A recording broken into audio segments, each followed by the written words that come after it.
Rain poured steadily outside the small, town diner, the kind of gray morning that made the streets feel empty and the air heavy with quiet.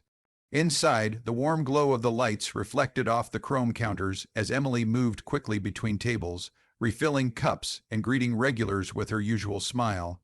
She was only in her mid-20s, but already she had learned that kindness often meant more than tips. The bell above the door jingled, and she turned to see an elderly man step inside. His coat was thin, soaked through from the rain, and his hands trembled slightly as he clutched a faded, fraying wallet. His shoes left small puddles on the linoleum floor as he made his way to the counter. There was a quiet dignity in his eyes, but also a weariness that hinted at long years and hard roads. When Emily approached, he hesitated before speaking, his voice barely above a whisper. "How much is a coffee?" The question carried more weight than it should have. It wasn't about the price, but about whether he could spare it. Emily looked at him for only a moment before deciding. Her smile was warm, without pity, the kind that made people feel safe. "Don't worry about it," she said gently. "This one's on me." The man blinked, as if surprised by the offer, and a small smile curved at the edges of his lips. She poured him a steaming mug, placing it before him along with a fresh slice of pie she paid for herself. He wrapped his hands around the cup, letting the heat seep into his chilled fingers. Outside, the rain kept falling, but inside, for a moment, there was only warmth, the quiet, unspoken kind that passes between strangers when one chooses to see another's humanity. Emily set the steaming mug of coffee on the counter and slid the plate with a generous slice of apple pie toward the elderly man. "It's fresh out of the oven," she said with a small smile. "I thought you might like something sweet to go with your coffee." He looked at the pie for a moment, almost as if debating whether to accept it, then gave her a quiet nod of gratitude. They sat in a comfortable corner of the diner, the hum of conversation and clinking dishes filling the space around them. He took a sip, closed his eyes for a second, and let out a sigh that sounded like relief. Emily leaned on the counter, not in a rush, and asked if he was from around here. "No," he replied, his voice slow and deliberate. "Just passing through. Used to have big dreams once, but life doesn't always turn out the way you think." His gaze drifted toward the rain-streaked window, and for a moment his eyes seemed far away, lost in memories. Emily didn't ask what had happened. She didn't need to. Sometimes people didn't want their pain unwrapped, just acknowledged. Instead, she nodded gently, letting him know she was listening. She asked small, safe questions about where he'd been traveling and the weather he'd run into. The old man spoke in short sentences, but she could feel the weight behind each one. There was a quiet dignity in his voice, even as it carried traces of loss.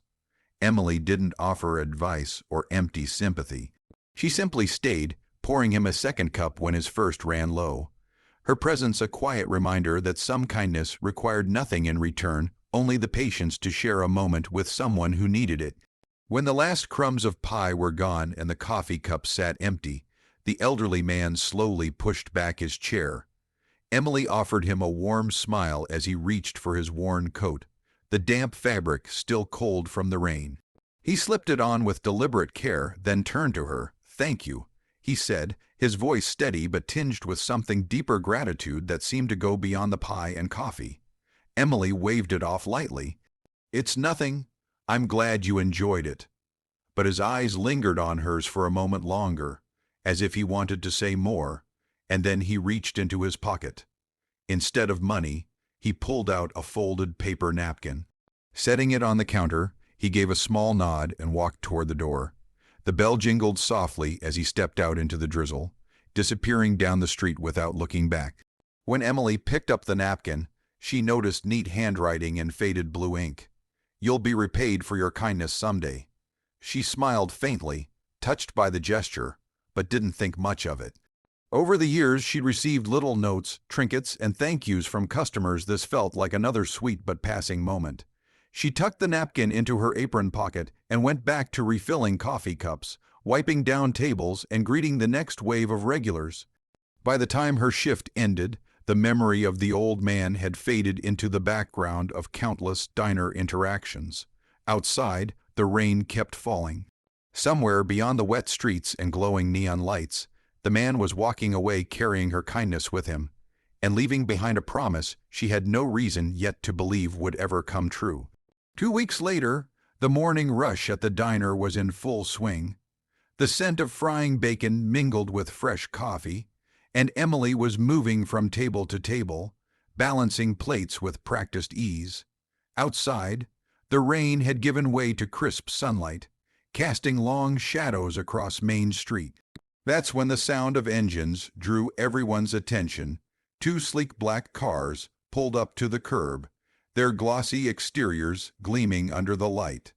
The diner's chatter slowed as a man stepped out, his presence commanding in a perfectly tailored navy suit. He moved with the quiet confidence of someone used to being noticed. Emily glanced up from behind the counter and froze. Her heart skipped a beat. It was him, the same elderly man who had come in soaked and shivering. Only now the worn coat was gone, replaced by fine wool and polished shoes. His posture was straighter, his face more alert, but the eyes were unmistakable. He walked straight to the counter, a small smile tugging at his lips. "Emily," he said warmly, as if greeting an old friend, "it's good to see you again." She blinked, still trying to reconcile the image of the man before her with the memory of the one who had left a napkin note. I didn't recognize you," she admitted. "My name is William Harris," he said, extending his hand. "Most people don't know me, but those who do call me a recluse. I've spent the past year traveling across the country quietly, without my name or money to open doors. I wanted to see if kindness still existed when there was nothing to gain." The diner was silent. Emily felt her breath catch, realizing that her small act had been part of something far bigger than she could have imagined. William's gaze softened as he looked at Emily, his voice carrying a sincerity that quieted the diner even further. "That day," he began, "you didn't just give me coffee and pie. You gave me dignity. You saw a person, not a burden. That's rare, Emily, rarer than all the money I have." Emily felt her cheeks flush, unsure what to say. She had never thought of it as anything more than doing the right thing, but William reached into his jacket pocket and pulled out a crisp white envelope. He set it gently on the counter in front of her. "This," he said, "is to help you the way you helped me. I asked around and learned you've been working double shifts, saving to open your own bakery. Inside is enough to pay off your debts and make that dream a reality." Emily stared at the envelope, her hands trembling as she opened it. The number on the check made her breath hitch. Gasps rippled through the diner as curious onlookers craned their necks to see. She covered her mouth, tears spilling down her cheeks. I can't accept this," she whispered. "You can," William replied gently, "because you've already earned it. You reminded me what truly matters." He smiled, not the polished smile of a billionaire, but the warm, human smile of someone deeply moved. "The richest people aren't the ones with the most money," he said, "they're the ones with the biggest hearts." Overwhelmed, Emily stepped forward and hugged him tightly. The diner erupted in applause, and for a moment the whole room felt lighter. Outside, sunlight poured through the windows, as if the day itself was celebrating a kindness that had come full circle. In the end, what began as a small act of kindness on a rainy morning became the turning point in two lives. Emily's simple decision to pay for a stranger's coffee was never about recognition or reward. It was about seeing another human being and choosing compassion. For William, a man who had spent his life surrounded by wealth yet searching for something real, that moment proved that genuine kindness still existed in the world. Their meeting was more than chance. It was a reminder that even the smallest gestures can carry immeasurable weight. Emily gained the means to follow her dream, but more importantly, she discovered that her heart had the power to change someone's life. William left knowing he had found not just an example of kindness, but a friend whose generosity came without expectation. Sometimes, the most life-changing moments are born from the simplest acts: a warm smile, a listening ear, a cup of coffee. And in those moments, we're reminded that true wealth isn't measured by what we keep, but by what we give.